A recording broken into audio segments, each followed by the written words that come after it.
of the world. Please join me in welcoming Kyle Wood to deliver her speech, Zoom Grooming, Consuming, Fuming. Please remember to mute. Thank you, Madam Toastmaster, fellow Toastmasters, and zero guests. I want you all to know that I do hope that you do indeed, for the moment, take yourself off the mute. Get rid of the mute. I would like to actually hear you. So please do that, if at all possible. Little on Zoom has been coherent, at least to me. And perhaps the next 5 to 7 minutes, I can clarify a few things with Zoom grooming, consuming, and fuming. This is something that I've had issue with. I mean, let's face it. If you really pay attention when you are facing it, we are each staring into a mirror. Anybody not doing that? Raise your hand if you're not looking at yourself in a mirror. You are. There you are. Now, I enjoyed the beginning of quarantine only this, because I went crazy, because I watched the talking heads busily going, looking for their best view. Come on, they were doing this. And I'm thinking to myself, if you look at the Zoom features and you really examine them, there's a little thing that says mirror you guys know that?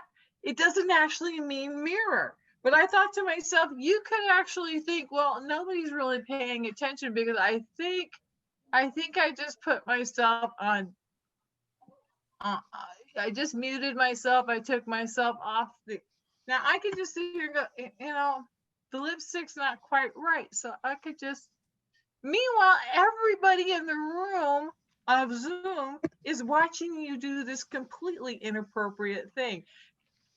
Now, the Jeffrey Toobin situation never even occurred to me.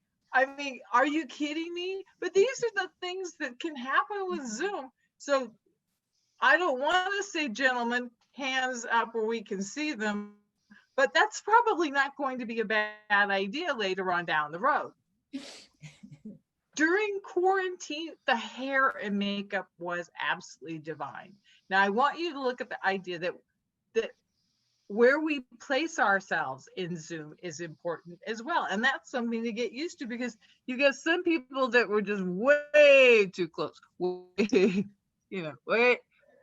too close. You can see the spinach on their teeth. You can see all that. And then you got those shy souls that I referred to as shadow people. The shadow people got further and further, and they darkened, and they kind of liked being way far over here, or they had their backgrounds going so that they completely disappeared off the face of their little rectangle. And that's something that's not good either. So these are things that we had to practice with our Zoom grooming. Right?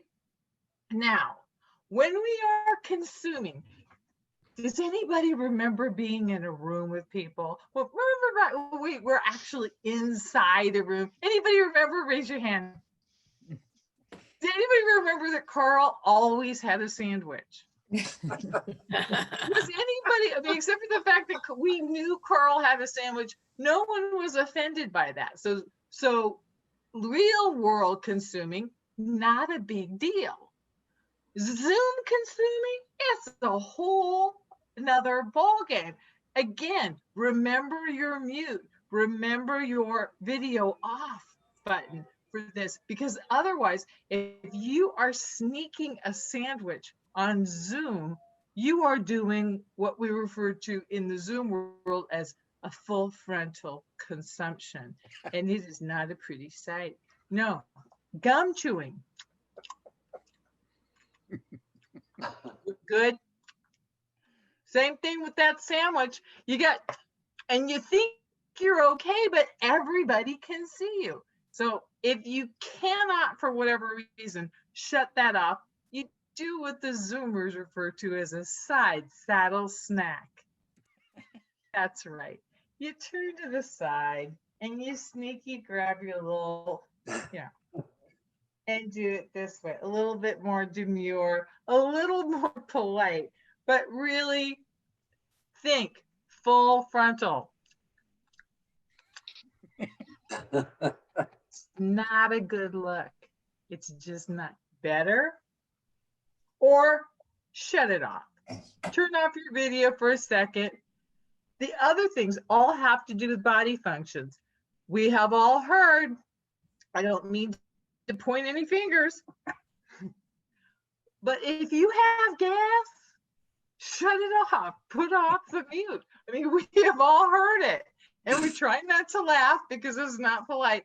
But you can, if you had taco salad the night before, you might want to just be ready for that mute button. Just do it. Just go ahead, shut that bad boy off. We don't want to hear it.